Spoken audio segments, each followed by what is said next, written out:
முடிவெற்ற கடைக்கும் கிளையண்ட் அஃபினிட்டிக்கும் ஒரு சம்மந்தம் இருக்குது. Client affinity global accelerator configure பண்ணும்போது இந்த 4 ஸ்டெப்பை கோ த்ரூ பண்ணுவோம். அதில் செகண்ட் ஸ்டெப்பில் இந்த கிளையண்ட் அஃபினிட்டிங்கிறத கவனிச்சிருப்போம். அதை இந்த வீடியோவில் டீப்பராக அண்டர்ஸ்டாண்ட் பண்ணிக்கலாம். அதை விட முக்கியம் முதல்ல என்ன ஃபாலோ பண்ணுறது, குளோபல் ஆக்சிலரேட்டரை எப்படி கான்ஃபிகர் பண்ணுறதுங்கிறத ஸ்டெப் பை ஸ்டெப் என்னோடய ப்ராட்காஸ்ட் சேனலில் போஸ்ட் பண்ணுவேன். போய் செக் அவுட் பண்ணி பாருங்கள். கிளையண்ட் அஃபினிட்டியை புரிஞ்சுக்கிறதுக்கு முன்னாடி குளோபல் ஆக்சிலரேட்டர் எப்படி ஒர்க் ஆகுதுங்கிறத புரிஞ்சுக்கலாம். குளோபல் ஆக்சிலரேட்டர் பேசிக்காக கன்சிஸ்டன்ட் ஃப்ளோ ஹேஷிங் அல்காரிதத்தை வச்சு 4 ப்ராப்பர்ட்டிஸை யூஸ் பண்ணி ரவுட் பண்ணும்.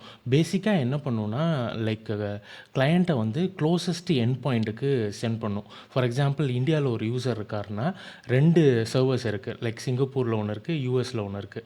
ஸோ இந்தியாவில் இருக்கிற யூசரை க்ளோசஸ்ட் எண்ட் பாயிண்ட், அதாவது சிங்கப்பூருக்கு ரவுட் பண்ணும். முடி வெட்டுற கடையில் ஏற்கனவே வெட்டியிருந்தால் எப்படி அதே அண்ணாட்டை அனுப்புவாங்களோ, கிளையண்ட்டை சோர்ஸ் டெஸ்டினேஷன் ஐபியை வச்சு அதே எண்ட் பாயிண்ட்டுக்கு அனுப்புறது தான் கிளையண்ட் அஃபினிட்டி. ஸோ இதை எப்படி எனேபிள் பண்ணுறது?